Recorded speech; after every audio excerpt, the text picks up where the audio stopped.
job interviews. My name is Kat Amato, and I'm the Sales and Marketing Director at Coggno. And I just want to take a quick moment to thank our partner community who have invited their members and clients to attend today's event. Coggno partners with many different business segments to provide online training courses directly from their website so their members and clients have a convenient place to purchase the training they need. And we have thousands of courses available in virtually every business topic in our marketplace. Courses including human resources, software, social media, business management, leadership, and soft skill training, to name just a few of the titles, or rather topics we have available. So be sure to check out our website to search for the options that we have. Also, if you have any specific training need, you can always email me directly at info@coggno.com, and I can provide recommendations for you. And if you're not currently a Coggno partner and you would like to be, you can email me also at info@coggno.com, and I'll send you information on how to sign up. It's easy and completely free. Today's guest host is Shiva Lakota. Sorry if I mispronounced that, Shiva. Shiva is a well-qualified individual with a flourishing career.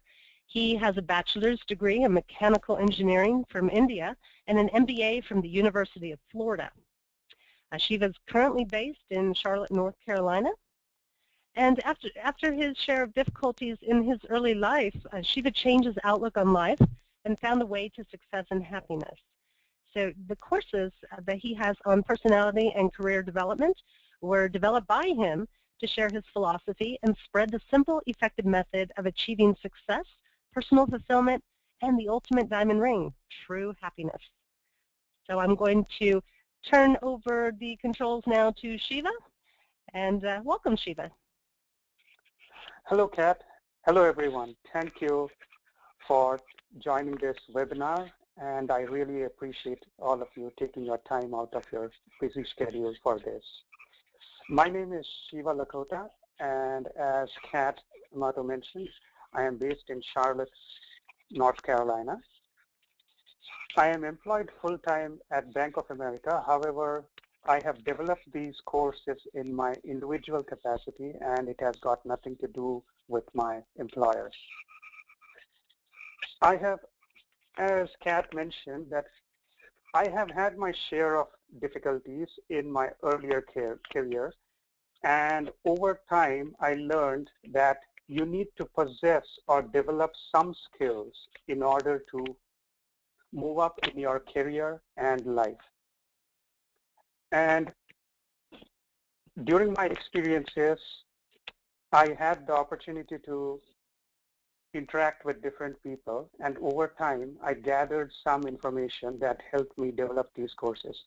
Right now I have two courses that are out there on the Coggno marketplace. One of them is Presentation and Public Speaking Made Easy, and the second one is Job Interviews, Getting the Job You Want. Today I am going to touch on both these courses and go through some of the important points related to these courses that I think are worth sharing with others.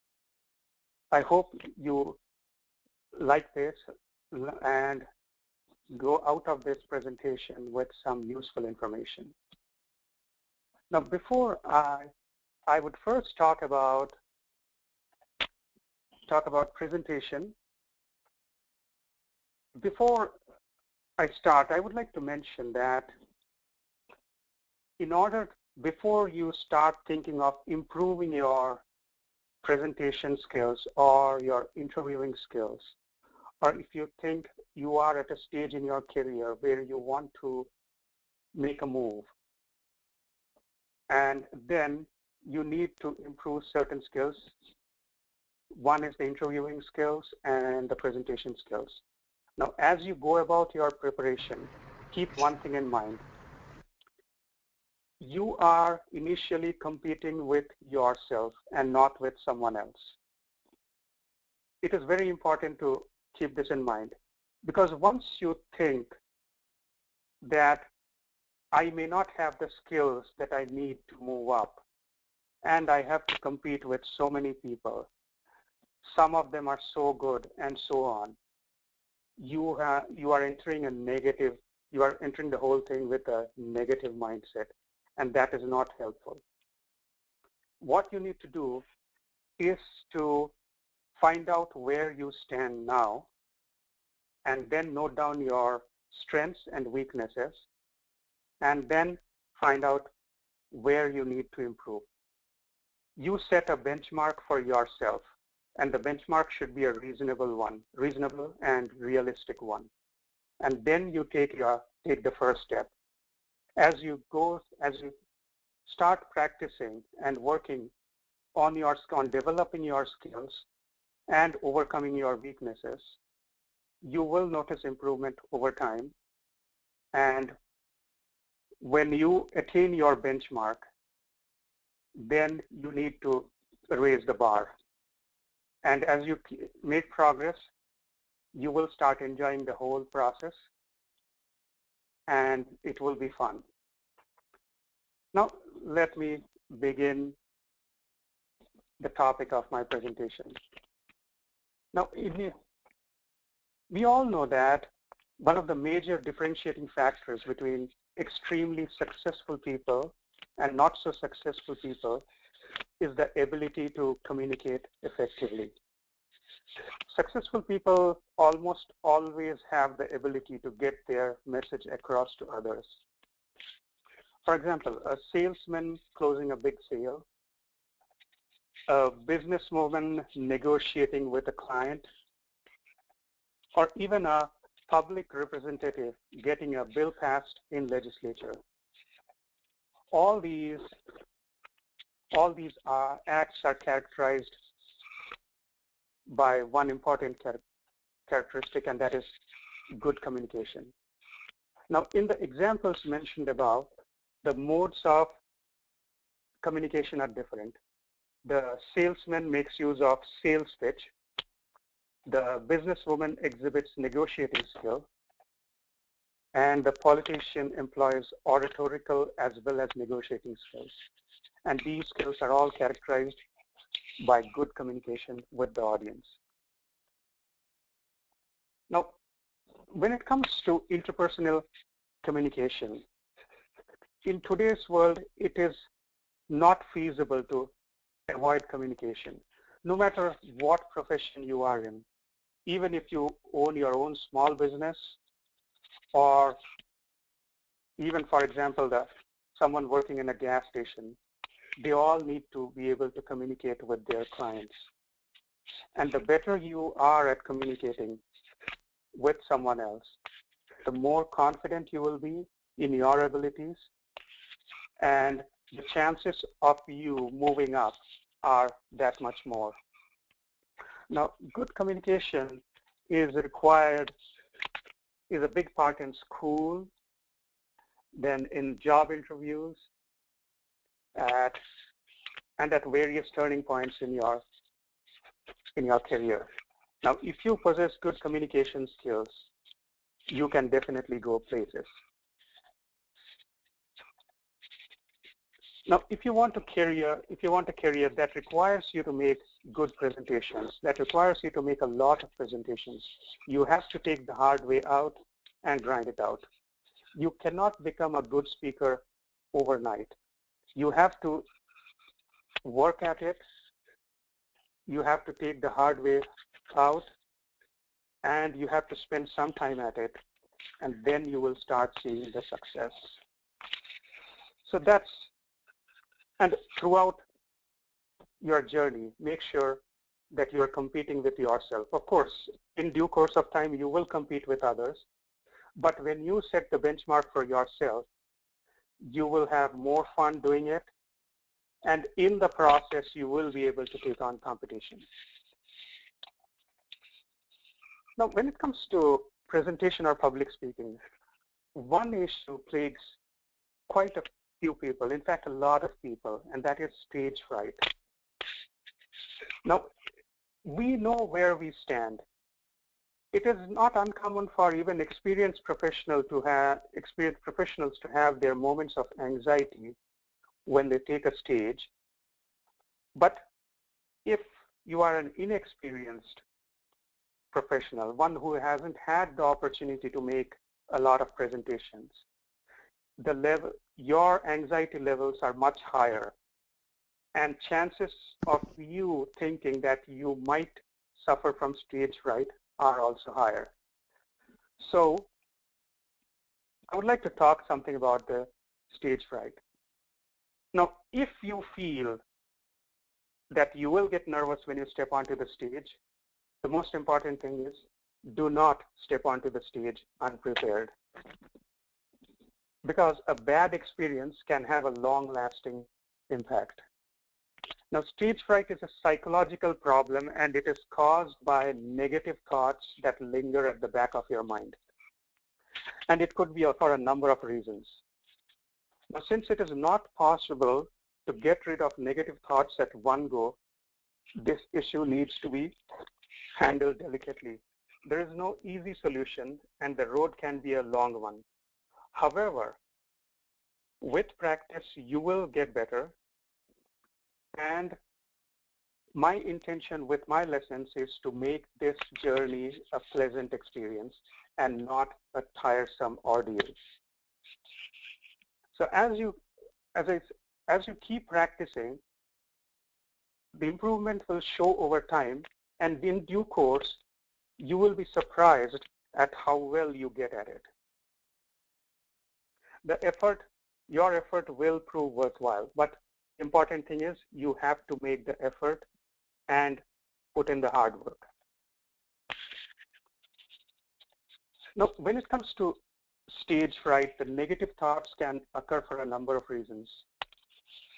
One of them being, we may not have a high opinion of our abilities. We tend to think that we may make a mess of ourselves if we make a presentation. In other words, we tend to focus more on what could go wrong than what can be done right. Second, sometimes we tend to focus more on how to make other people like what we do, and that includes making them like our presentational speech, rather than just be ourselves and do our best when we step on stage. And besides that, another important factor is, if you have had a bad experience on stage in the past, it can often come back to haunt you. So, and whenever the next opportunity, when you get the next opportunity to present on stage, this past, the ghost from the past, can come back to haunt you. Now, we can go on looking for the reasons for stage fright. The point is, we need to find a solution to overcome this stage fright. And the best way to get rid of this problem is to nip it in the bud. If you think you have this problem, think about why you could be afraid of stage. Now, as you start thinking, note down the points where you think you could go wrong during a presentation. Once you have written down your weaknesses, try to identify the root cause of those issues and then start working on them.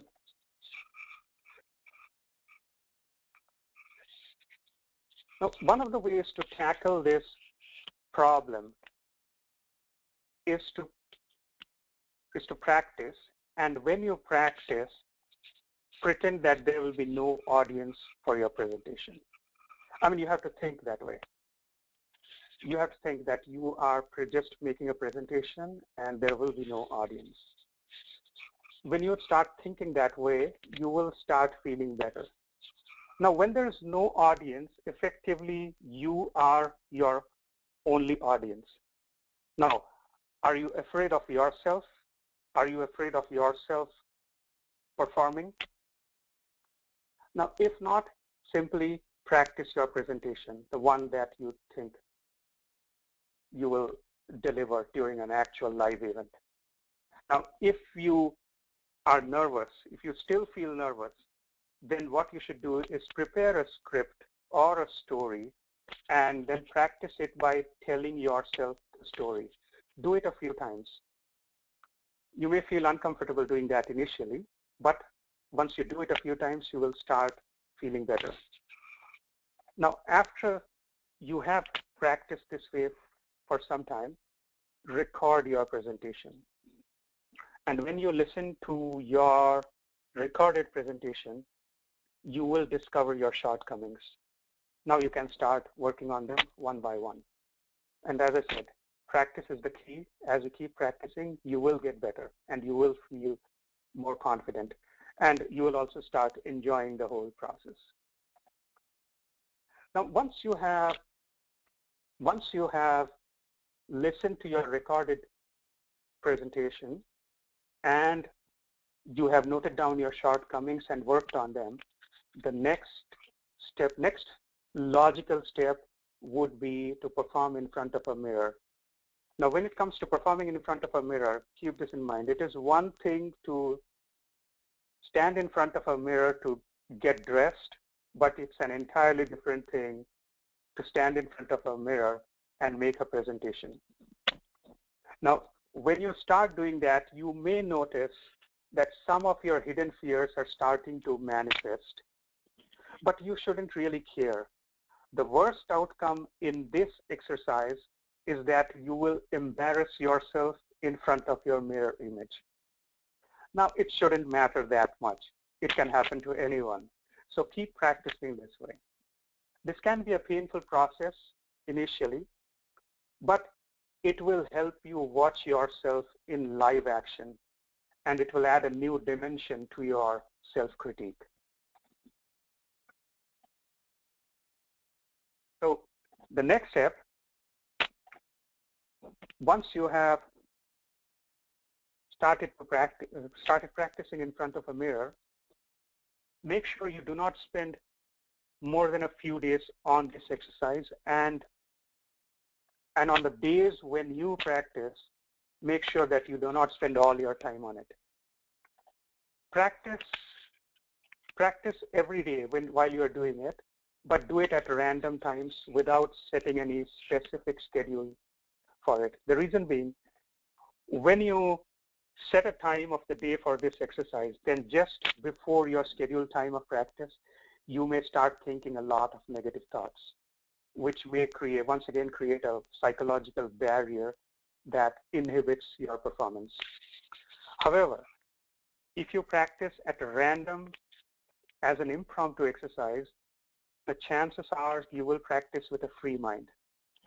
This will help you improve quickly. Now, as you keep doing this for a few days, you will notice that you are no longer uncomfortable presenting in front of a mirror, and that you are no longer embarrassing yourself. Now, once you reach that stage, the next step is to call in the audience. Now, who should you call in as your audience? Of course, you should start with your friends and family, because you should start by performing in front of people who have your best interests in their heart. Now, as you practice in front of your friends and family, they will encourage you and help you to improve your performance. In the initial stages, you would be best advised not to call in people who you do not get along well with. The reason being, if they make some adverse comment or a joke, it may make a dent in your confidence, and you do not want that. You have worked hard to reaching this stage, and now is not the time to lose confidence. So as you accept any criticism, any critique that your friends make, and incorporate that into your self-training. That way, you will improve further, and as you continue practicing, in time you will get rid of the fear that you might freeze during an actual presentation. Now, as an additional measure, and to give you a real-time feel, ask your audience, in this case your friends or family, to make comments on your performance, or even better, make faces at you while you perform. The reason being, this gives you practice this is to practice performing in front of a hostile audience. Now, it is unlikely that anyone will make faces at you when you perform or on stage or make a real presentation. But the more different scenarios you simulate during your practice sessions, the more effective you will become at your presentation. Think of all the issues or different issues that might give you stage fright and practice to work on those issues. Now, as it is a time-consuming exercise, no doubt, but if you want to improve, this is one of the ways you can do it. And over time, you will see as your performance improves, you will see a lessening of your stage fright. And you will also notice that the issues that made you nervous when you started this exercise are no longer problems. I mean, with continued practice, the psychological barrier in mind will simply fade away. Anything that is psychological in nature takes time to heal. And think of it as a therapy. There is no instant cure, but as you work on it, the psychological barriers will disappear. And whenever your mind goes back to a past bad experience, just try to distract yourself. Do anything to distract yourself. Always think of your next speech as if it is your first speech, and treat it as an opportunity to make a mark for yourself. Now, next, I'm going to touch briefly about some key elements of good presentation. Now, presentation is not just about making a speech accompanied by a video or some slides. It is a lot of other elements go into it. One of them being your posture during a presentation says a lot about you. Show that you are confident and know what you are talking about. That way, you can get the audience interested in your talk. Convey a normal posture and do not let your posture convey nervousness. For example, if you stand behind a podium or desk, stand erect and look at your audience while speaking. Try not to lean too much on the desk, for it conveys your discomfort to others. Next, in case you are making a presentation and not giving a speech, walk around on the stage while talking and make sure that your movements convey a confident disposition.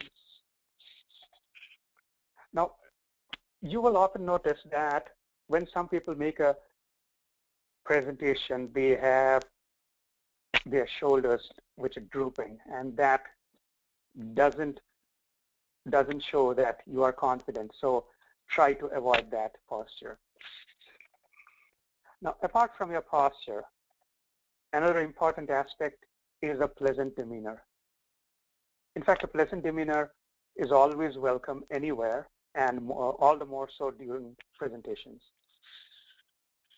So keep this in mind whenever you make a speech or presentation. While it is important to take your presentation seriously, you must also remember that you are presenting in front of an audience, and people like being treated nicely. So if you maintain a pleasant demeanor throughout your speech, you will leave a good impression. And another, I mentioned about earlier in the previous slide, I mentioned about the hostile audience. Now, during your practice, I already told you that you should simulate different scenarios. And when you are making an actual presentation, do not ever get irritated, even if someone in the audience is trying to provoke you or is testing your nerves. And if you pay careful attention to some good speakers, you will notice that they typically, when they want to get the audience interested, they say something like, listen to this. And then you will see the audience paying attention to them, and then they state the facts that they want to state. So keep this in mind and try to incorporate this trait into your presentations as you practice. Now, another key aspect is good language. Good language is very important in a presentation. However, keep this in mind. Unless you possess very good vocabulary and a good command of grammar, try to keep your language simple during your speech or presentation. Use words that you feel comfortable with and ones that you use in your normal speech. Also keep in mind the audience you are speaking to. If your audience consists of extremely qualified individuals, good usage of language during the presentation is expected. However, if your audience consists of simple folks, they would appreciate plain, easy to understand, simple language. So keep that in mind. The next step is, when you make a presentation, it is very important to make a connect with your audience. You have to engage with your audience. And one of the ways you can do that is by speaking in a loud, clear, and firm voice. And also you have to keep in mind that if you speak in a monotone, the audience may lose interest. So you have to try to vary your voice and tone from time to time. And this way, the audience will be interested in your speech. And not only that, you too will find it inspiring to present. Of course, you will get this with practice. So when you practice, make sure that you vary your tone and the voice.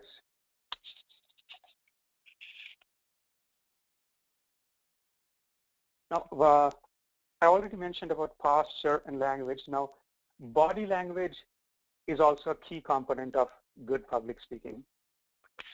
Your performance, and in particular the movement of your limbs and your facial expressions, say a lot about your presentation skills. A stiff posture with absolutely no movement of limbs can diminish the interest of the audience in your speech. At the same time, simply flaying your arms around can irritate some people in the audience. The movement of your arms should be in sync with your speech. A pleasant demeanor with a synchronous body movement on stage will make you a good speaker and presenter. Now, apart from all these elements, delivery of your speech is important. The delivery encompasses all elements that make for a good presentation. You need to make your presentation attractive to the audience. Now, the manner in which you deliver your speech can leave a lasting impression on the audience. If you have noticed, good speakers can make an average script sound like a great speech. You should not talk too fast, and at the same time, you should not speak too slowly.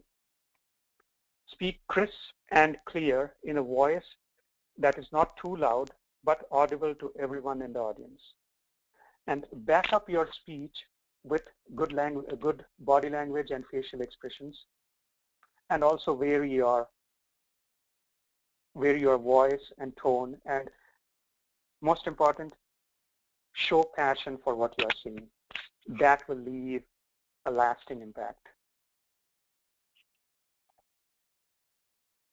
Now, next comes the style of the presentation, which is also a very important component. In case your presentation involves slides, the structure, the content in such a way that everything flows smoothly. You should organize your presentation methodically. It should be structured in such a way as if the audience feels that they are being told a good story and they can anticipate what you are going to talk about next. Your speech should be continuous and everything should flow properly. And of course, you have to engage the audience throughout your speech. When you are speaking on a stage, the best way to do it is once in a while ask a rhetorical question in between sentences, and that's a good way to keep the audience interested. And another thing you have to keep in mind is you should be prepared to take questions and handle interruptions if you want to be a good speaker. I mean, if the audience interrupt your speech with questions, it means that they are paying attention, and that is a good sign. In case you think that being interrupted may affect your speech, let your audience know that you will answer all questions after concluding your speech. So engage the audience, but at the same time, don't let it make you lose your flow. So these are some of the important elements. Now, in my lessons, I just want to mention that in my lessons, I have used a voiceover because I wanted to put the best product that I can create within my capabilities out in the marketplace. I have used a professional voiceover, and my lessons are designed professionally. And if anyone were to view my lessons a couple of them can be viewed for free, and they are out there as samples in the Coggno marketplace. My video comes with a voiceover and good, background music. It is done professionally, and as you watch it, you will find it interesting. Now, we will take a short break, and I will hand over control to Kat. Once we return, I will talk about the job interviews. Okay. Thanks so much, Shiva. Okay. If anyone happens to have any questions that you wanted to ask Shiva, you can submit those questions on the chat feature of your GoToMeeting panel on the right side of your screen. And at the end of the presentation, Shiva will review the questions and provide comments on those. I'll also be emailing everyone information about Shiva's 2 courses. He has the presentation and public speaking made easy and job interviews, getting the job you want. I'll also send a 30% discount so that you can either use that yourself or share that with any of your colleagues or friends who were not able to attend today's event. The material that Shiva is covering today is just an abbreviated portion of what he has available in both of his classes. And as he mentioned, there are some modules within each of the courses where you are able to view that module at no cost. So if you wanted to sample his courses, you can search those on the Coggno Marketplace, and under the description where it has the breakdown of what's included in the course, you can try some of the modules. Now also, again, if you have any specific training need at all, email me the topic and I can provide some recommendations and solutions for you. My email address again is simply info@coggno.com. Shiva, I'll go ahead and turn it back to you for the remainder of the webinar. Thank you, Kat. Hello, everyone. Welcome back. Now, I'm going to talk a bit about job interviews. This is one of my, please excuse the typo in the slide. And my apologies for the typo. Now, when it comes to, this is the last quarter of the year. Around this time, a lot of people make a resolution that they may do something different with their career. the next year. So this is a good time to catch up on interviewing skills as we go about applying for new jobs. And of course, the first thing in a job hunt is making sure we have our resume updated. And once that step is over, then we need to brush up our interviewing skills. Now, the course that I have out there on Coggno Marketplace on job interviews is also professionally designed. I have used an American artist, a female American artist, as a voiceover. And it comes with, you can view a couple of the modules in the Coggno Marketplace at no cost, as Kat mentioned. I will encourage you to take a look at both of my courses and view the modules that are available, that can be viewed at no cost. And I hope you like them, and I would appreciate any feedback. Okay, now let me come to the job interviews part. First is when you begin preparation.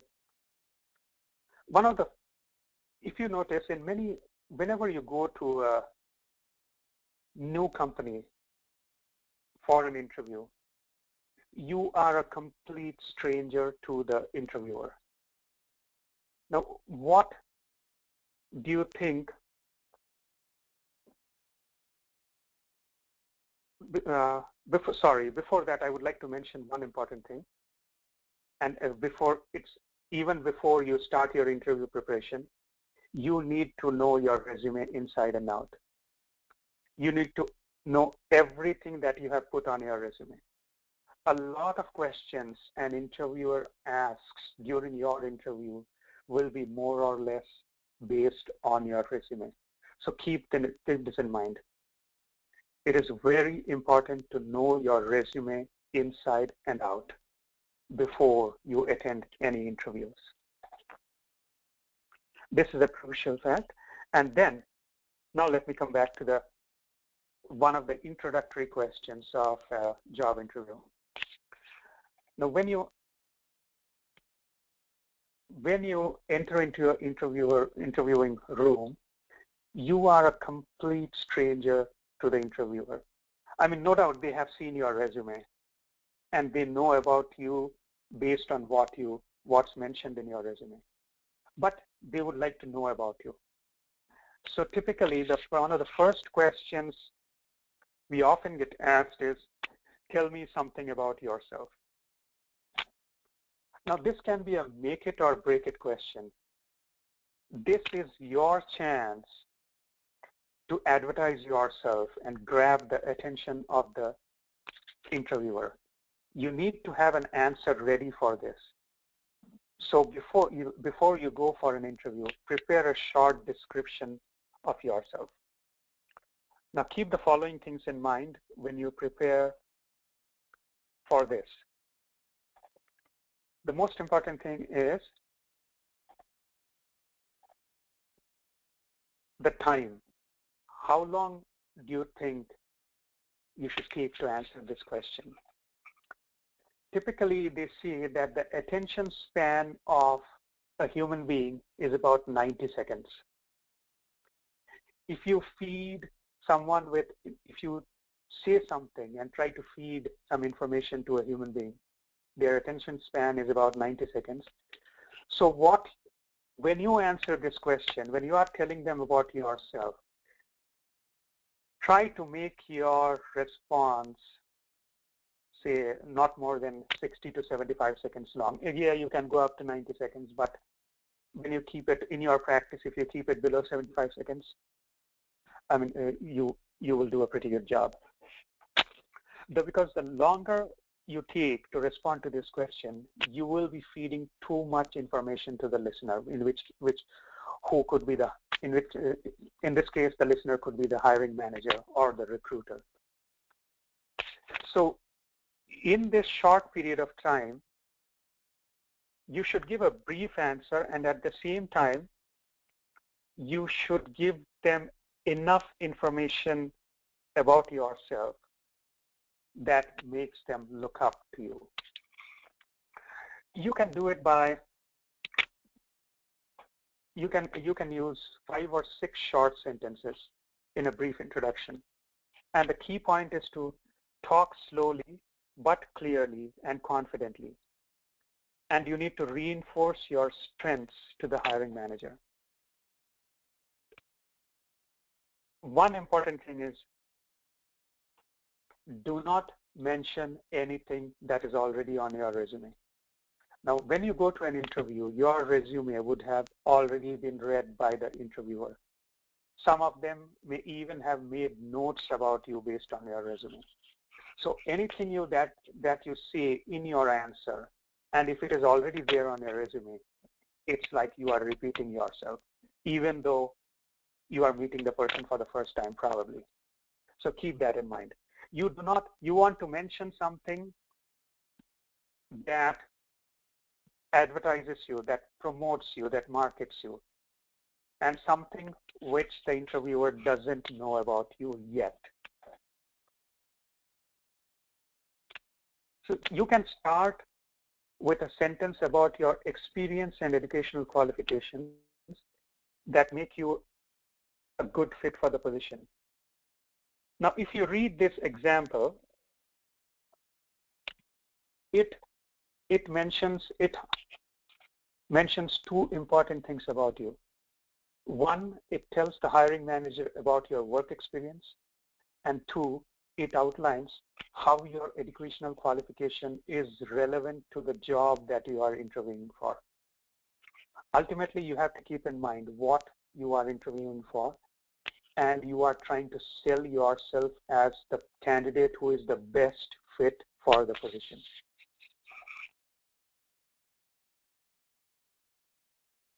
Now, a brief sentence the next you can add a brief sentence that outlines your integrity and your work ethic. And then you can mention something about your work experience. And you have to mention how your experience has helped you build certain strengths and develop certain skills that are required in this job that you are now applying for. Everything that you say, you should bear in mind that it should be relevant to the job that you are applying to. Now, then add a sentence that describes you as a person. So, for example, you could be a person who is a team player, or someone who encourages others to bring out the best in them, and someone who is a go-getter. Now, giving the gist about your personality in one sentence will help the hiring manager determine how fit you are for the position. The next, once you have mentioned what you wanted to mention, a good conclusion would be you can mention how your personality, your background, your experience, and your strengths make you a good fit for the position, and how you could be a better fit as compared to the other candidates who are applying for the same job. So you have to keep all these things in mind when you prepare your introductory sales pitch. Now, when you prepare your answers for interview questions, make sure you prepare them in simple language. Try not to use words that do not form a part of your normal speech. And make sure you practice your speech a lot before you go for an interview. Your speech, I mean, when you respond to interview questions, your speech shouldn't sound memorized, which does not leave a good impression. And unless the position that you are applying for requires you to have good language skills, keep your answers and language as simple as possible. Now, let's summarize what what you can mention in the introduction in response to the introductory question, which is telling the interviewer or the recruiter about yourself. Now, a sentence about how your education and work experience make you a right fit for the job, a sentence about your work ethic, a sentence about your strengths, a sentence defining your personality, a sentence that mentions why you are a good fit for this job. This is very important. Now, you may add a sentence or two if you think it will strengthen your case. However, keep in mind the time factor, and you do not want to feed a lot of unnecessary information to the interviewer. So that's how you should begin your preparation.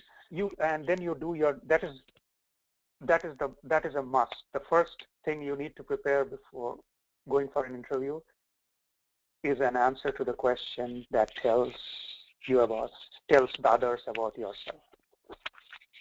Then you can prepare a list of questions and practice answering the questions as you would in a real interview. Now, practicing for an interview can be painful. You may need to invite an audience, your friends or family, and have them ask you questions and you responding to them. This will help you simulate a real interview situation, and that will definitely increase your confidence. And one thing you need to know about interviews is,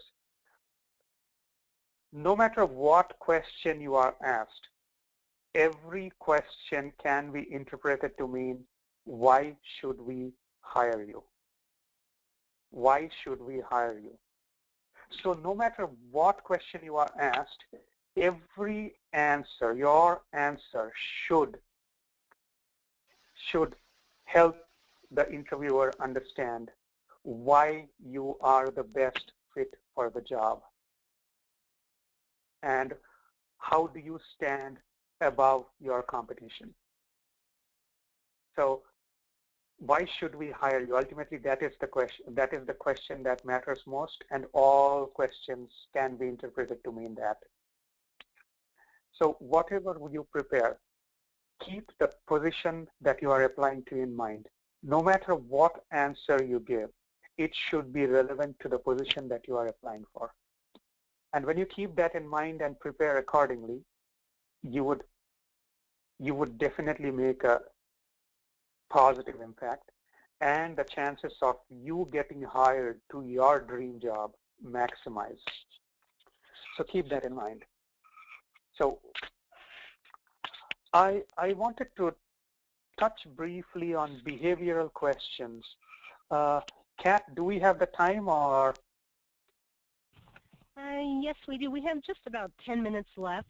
So Okay. if you wanted to do that, and then we can end with Q&A. Okay, perfect. Then thank you. All right. Another key aspect of interviews is behavioral questions. Now, it's a key component of any interview because these questions help the interviewer assess you as a candidate and how you will fit into the grand scheme of things. When it comes to behavioral questions, there's no right or wrong answer, but a good response is crucial to getting the job.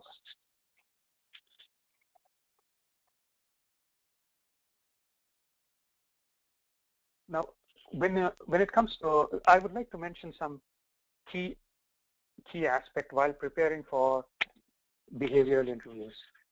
Now, as you do your research and compile your list, you will find that there are plenty of behavioral questions and other follow-up questions that combine some basic behavioral questions.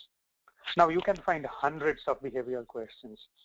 So do you go about preparing answers to hundreds of questions?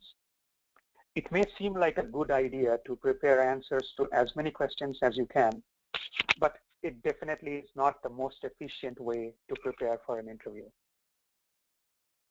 So how do you filter the behavioral questions? You need to keep one thing in mind, that any behavioral question that you get asked during an interview is asking you to describe yourself and how you may be a good fit for the job. So all the answers to the behavioral questions in this context pertain to you. And you need to find answers that are applicable to you. The best way to prepare for these behavioral questions is to prepare a list of incidents from your past experience that challenged you and brought out the best in you. Now, if you are just out of college or a recent college graduate, say, you may not have any significant work-related incidents that you can include in an answer to a behavioral question. So in your case, it would be a good idea to mention some challenging projects that you may have undertaken while at school. Think about incidents that demonstrate your ability to work in groups, your leadership qualities, your strength, personality, and character. And think of a few incidents and try to relate them to different behavioral questions. Now, if you are an experienced professional who is looking for a new job, it is likely that you have experienced challenging circumstances that tested your resolve and determination. You need to write down a paragraph or two about these incidents first, mentioning what you learned from these incidents and how you applied your knowledge and experience to overcoming a challenging situation. Also mention how your ideas helped with the situation and the eventual outcome. Now, once you have written down a couple of paragraphs about a few incidents from your past, then look at the behavioral questions. You will be amazed to find that a single incident can relate to several different behavioral questions, and you can also see that one incident can be used to answer several questions, and often a single incident can demonstrate the different aspects of your strength, knowledge, skills, and overall personality. So the best way to start preparing for the behavioral questions is, let's take an example. Say, for example, you handled a project at work in which you had to lead a team, make tough decisions. The assignment was complex, and you had to perform everything you have to deliver within a set deadline. So this project serves as an example to demonstrate your leadership qualities, your decision-making ability, and your capability to meet deadlines efficiently as well as effectively.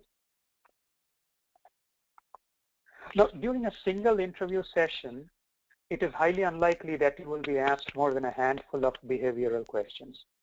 And given the time constraints of an interview, you may not be able to mention all of your past experiences to the interviewer. Just make sure that you have answered the questions properly and narrated incidents from your past that substantiate your claim about being the best fit for the job that you are interviewing for. And for most jobs, you will have to face more than one interviewer in separate sessions, and some questions will be repeated. When you see a repeat question, but in a different session, you can mention incidents to the second or third interviewer that you have not mentioned to the first. This way, you can tell a lot about yourself.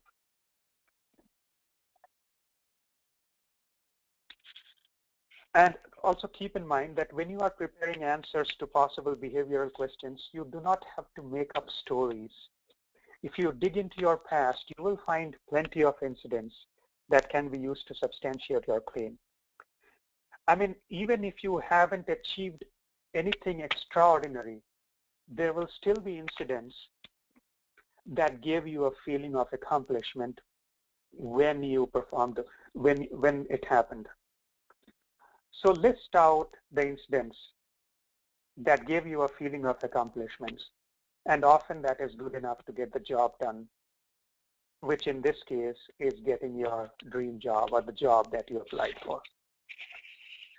So I think that's about it. And I would like to add that if you have a chance to go through my lessons, I can assure you that you will find the information presented there useful. And as you watch the videos in my lessons, you will find it to be an enjoyable experience. I would like to thank you very much for taking the time out of your busy schedule, and I feel privileged and humbled at the same time for having gotten this opportunity to make this presentation. I hope as you leave, you go out at least with some useful information. Thank you all. Thank you very much. Thank you so much, Shiva. Thank you so much, Shiva. I really appreciate it. Now, if anyone has any questions, I do have some that have come through, so I'll read those to you, Shiva, so you can address those. But if anyone else has any questions that you would like to ask regarding, you know, whether it's the job interview portion or the presentation portion, feel free to enter your question right into the chat feature on the right side of your screen. So Shiva, I have a couple questions here. One is, I'll just read it exactly how I received it here. Okay. If I know that I suffer from stage fright and I don't like the idea of making presentations or public speaking at all, but at the same time realize I need to make presentations in order to gain upward mobility in my career, what should I do? What should be my starting point, and does your course address this issue? Yes, absolutely. My course addresses this issue. There are 2 chapters devoted to this. And the starting point is, which I did mention in the presentation today, is that if you feel that you suffer from stage fright and you don't like the idea of presentations, your starting point is, do not step onto a stage without being prepared. And how do you prepare? First, think why you feel that you suffer from stage fright. And then note down the points that you think will make you suffer from stage fright. That is your starting point. And then practice on your own. The best way is write down a script, a small script, or a story. And it need not be on your presentation, but about any topic. The starting point is to make sure that you improve your presentation skills. Now, once you have written down a paragraph or 2, first read and then recite it as you would want to in an actual presentation. Remember, the word is recite, not read. And you will get that with practice. And when you do it initially, when you know that you suffer from stage fright, and when you do it initially and record your presentation, you will know what I'm talking about. You will then know the difference between reading and reciting. So that is your starting point. Practice on your own and do it as an impromptu exercise. Don't set any specific schedule to it. Do it at random times. Because if you set a schedule to it, you are going to suffer from negative thoughts, and you don't want that. So do it as an impromptu exercise. Write down a few paragraphs, recite them, do it a few times, and you will start feeling comfortable, and your confidence will increase. And then you will know how to go about from there. Okay, great. The second question I have is, do you feel it is better to read from a script or speak off the cuff to your audience? Which is a better avenue to do? It's read off a script or off the cuff. It depends on the presentation. Suppose you are making a presentation where the material involved is complex, and also you have to keep the audience in mind. If it is part of your job and where you have to state some complex issues or some facts, and the audience expects some solid data, in that case, you would have no choice but to read the presentation. But when you deliver, even if you are reading, make sure you look at your audience once in a while in between sentences. Don't simply look at the script and go on reading while the audience is looking at you. So when you are on a stage and you are presenting some key facts, state the facts, read the facts, and look at your audience once in a while. So that is when it comes to delivering presentation on complex material. Now, if it is a generic topic, or it could be a professional topic, but something which you are very familiar with, in that case, you can keep a script. It's always a good idea to have it so that you can refer to some key points. But in that case, you can deviate from the script and speak off the cuff. I hope that answers the question, or at least. Okay, great. We're just about out of time, but I do have one more question, if I can go ahead and read that. It says, I'm at the point in my career where I'm looking for a change and trying to get a job where I can do what I love doing. However, interviews are not my strong point. How do I improve my interviewing skills for this? And then does the course cover it? Yes, the course covers it. And the best way to go about a change of career is, first of all, find out where your passion lies. Find out what you need to do.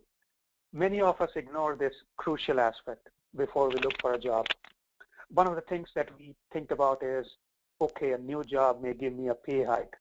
Yes, a pay hike is important, no doubt, because we all have bills to pay, and money helps a lot in so many things. But do you want to make money by forsaking your happiness? Do you want to make good money while doing something which you don't enjoy? Definitely, it will have its consequences, and they are not pleasant. Even though your financial needs may be met, you may be financially secure, but it will come at the cost of lot of things which you don't want to forego in life. So first of all, find out what you like doing and what you are passionate about. Once you have identified those jobs, then look at the job descriptions and see what they require of a candidate. I mean, what skill set those jobs require of a candidate to possess in order to be a good fit for the job. Now as you prepare for the interview, make sure the answers to any question highlight the key skills that are mentioned in the job description. So prepare your questions and answers in such a way that they highlight you as a candidate who possesses these skills. That is your starting point, and then you can go from there. And as you prepare answers to these questions, you will feel more confident, and you will enjoy the process of job search. It won't be a dry search as it normally is in many cases. So find out where your passion lies and prepare accordingly. You will enjoy the journey. Not only will you get the job, but you will enjoy the journey from the starting point of a job search through interviews to actually getting the offer letter. Okay, great. Well, I don't have any more questions. If anyone thinks of any questions that you wanted to ask Shiva after the event, you can always email me directly, and I can get those over to Shiva so that he can provide an answer for you. So Shiva, I do want to thank you so much for hosting today's event. It was very helpful, a lot of very good information, so thank you for that. And just as a reminder, I'm sorry. Did you? Thank you very much for giving me the opportunity, and I thank everyone for taking their time to attend this webinar. I really appreciate it. Wonderful, thank you. I do want to also remind everyone that I'm going to be emailing the links to Shiva's courses with a 30% discount, so be sure to look out for that email. And again, if you have any colleagues or friends that were unable to attend, feel free to forward that along to them so that they can have the links to the courses and take advantage of that. I will also be posting the webinar on our YouTube channel, so that will be available if you wanted to replay the webinar at a later time. So thank you so much, everyone, for joining us today for the webinar, and I hope to see you next month for our next webinar. Thank you.